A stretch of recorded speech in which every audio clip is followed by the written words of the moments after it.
Bismillahirrahmanirrahim. Assalamualaikum warahmatullahi wabarakatuh. Alhamdulillahirabbil alamin. Wassalatu wassalamu ala asyrofil anbiya'i wal mursalin wa ala alihi wa sahbihi ajmain. Amma ba'du. Pada kesempatan kali ini saya akan membahas hadis arba'in kedua, yaitu hadis tentang Islam, iman, dan ihsan, yang juga diriwayatkan oleh Umar bin Khattab radhiyallahu anhu. Beliau berkata dalam hadisnya, "Bainama nahnu julusan inda Rasulillahi sallallahu alaihi wasallam, jata yawmin iza tala'a alaina rajulun shadid bayadis sayabi sadid sawadis sa'ir la yura alaihi asarus safar wa la ya'rifuhu minna ahad hatta jalasa ila nabi sallallahu alaihi wasallam fa asnada rukbatayhi ila rukbatayhi wa wada'a kaffayhi ala fahizah wa qala ya Muhammad akhbirani anil Islam. Faqala Rasulullah sallallahu alaihi wasallam, al-Islamu anta syahada an la ilaha illallah wa anna Muhammadur Rasulullah wa tuqimus shalah wa tu'tiyaz zakat wa tasumur ramadan wa tahujjal bait in istata'ta ilaihi sabila. Qala sadaqtu fa ajibna lahu yas'aluhu wa yusaddaquh. Qala wa akhbirni anil iman. Qala an billah wa malaikatihi wa kutubihi wa rusulihi wal yawmil akhir wa tu'mina bil qadari khairihi wa syarrihi. Qala sadaqta. Qala fa akhbirni anil ihsan.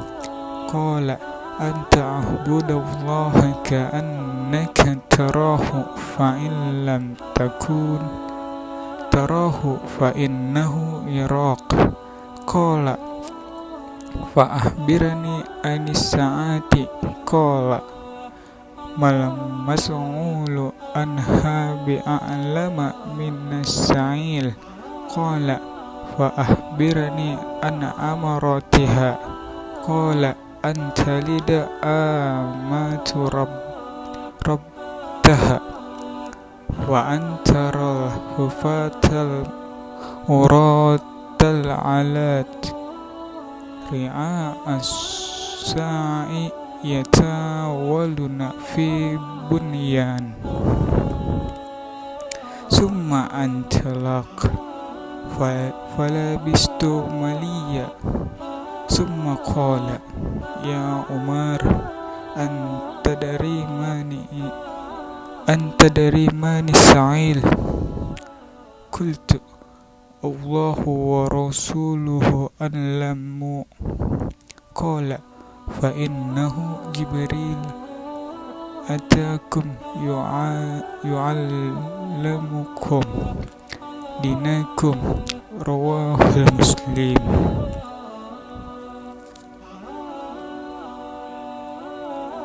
Hadis ini turun ketika para sahabat duduk dekat Rasulullah sallallahu alaihi wasallam. Tiba-tiba muncul kepada kami seorang lelaki mengenakan pakaian yang sangat putih dan rambutnya amat hitam. Tak terlihat padanya tanda-tanda bekas perjalanan, dan tak ada seorang pun di antara kami yang mengenalnya. Ia segera duduk di hadapan Nabi sallallahu alaihi wasallam, lalu lututnya disandarkan kepada lutut Nabi dan meletakkan kedua tangannya di atas kedua paha Nabi sallallahu alaihi wasallam. Kemudian ia berkata, Hai Muhammad, beritahukan kepada aku tentang Islam. Rasulullah Shallallahu Alaihi Wasallam menjawab, Islam adalah engkau bersaksi tidak ada yang berhak diibadahi dengan benar melainkan hanya Allah, dan sesungguhnya Muhammad adalah Rasulullah. Menegakkan sholat, menunaikan zakat, berpuasa di bulan Ramadan, dan engkau menunaikan haji ke Baitullah. Jika engkau telah mampu melakukannya, lelaki itu berkata, engkau benar. Maka kami heran. Ia yang bertanya, ia pula yang membenarkannya. Kemudian ia bertanya lagi, beritahukan kepadaku tentang iman. Nabi menjawab, iman adalah engkau beribadah kepada Allah, malaikatnya, kitab-kitabnya, para rasulnya, hari akhir, dan beriman kepada takdir Allah yang baik dan yang buruk. Ia berkata, engkau benar. Dia bertanya lagi, beritahukan kepadaku tentang ihsan. Nabi Shallallahu Alaihi Wasallam, hendaklah engkau beribadah kepada Allah seakan-akan engkau melihatnya. Kalaupun engkau tidak melihatnya, sesungguhnya Dia melihatmu. Lelaki itu berkata lagi, beritahukan kepadaku kapan terjadi kiamat. Nabi menjawab, yang ditanya tidaklah lebih tahu dari yang bertanya. Dia pun bertanya lagi, beritahukan kepadaku tentang tanda-tandanya. Nabi menjawab, jika seorang budak wanita telah melahirkan tuannya, jika engkau melihat orang yang bertelanjang kaki tanpa memakai baju, serta pengembala kambing telah saling berlomba dalam mendirikan bangunan megah yang menjulang tinggi. Kemudian lelaki tersebut segera pergi. Aku pun terdiam, sehingga Nabi bertanya kepadaku, wahai Umar, tahukah engkau siapa yang bertanya tadi?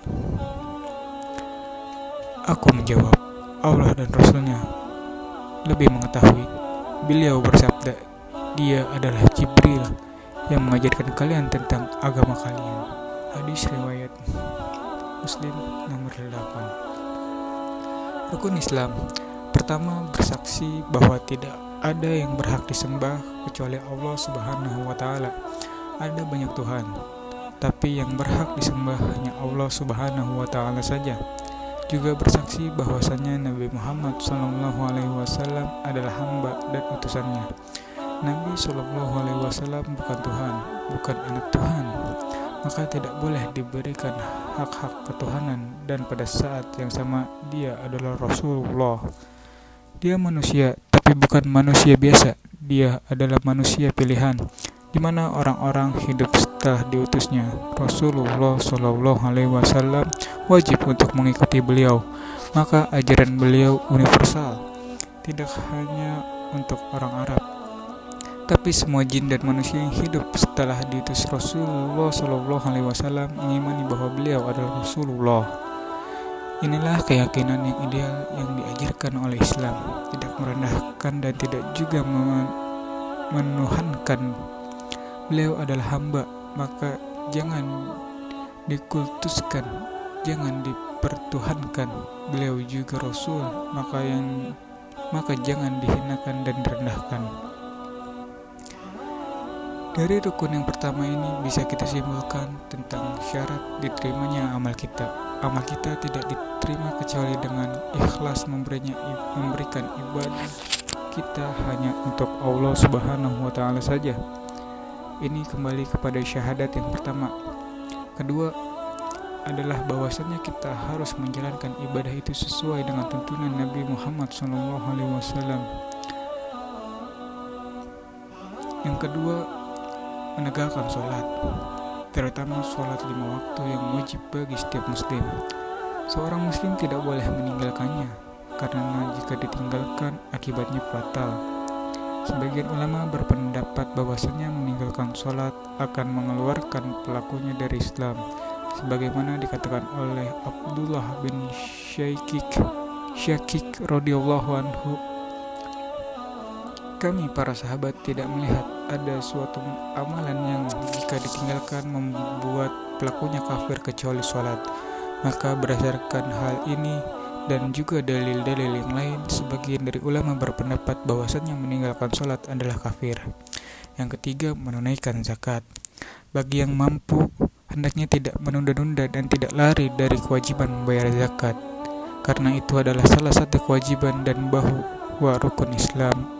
Meninggalkannya juga adalah sesuatu yang sangat fatal dalam agama kita. Yang keempat, menjalankan puasa Ramadan. Puasa Ramadan wajib bagi semuanya yang mampu untuk menjalankannya. Kelima, haji jika mampu datang ke Baitullah.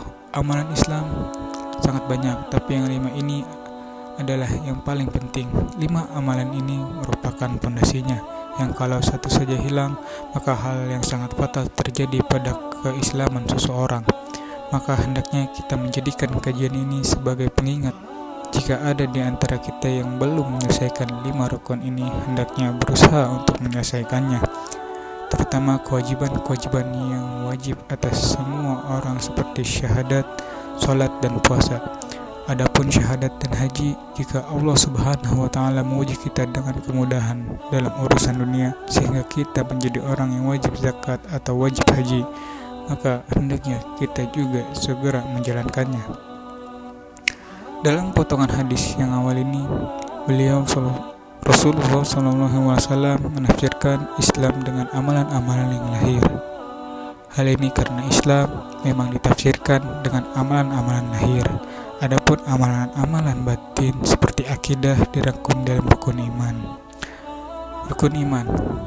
Ketika ditanya tentang iman, Rasulullah SAW menjawabnya dengan perkara-perkara batin atau amalan-amalan hati, yaitu yang pertama, beriman kepada Allah Subhanahu wa Ta'ala, yakni beriman bahwa Allah ada, Allah yang menciptakan kita, menciptakan dan mengatur seluruh jagat raya, memberikan kita rezeki, menghidupkan dan mematikan kita.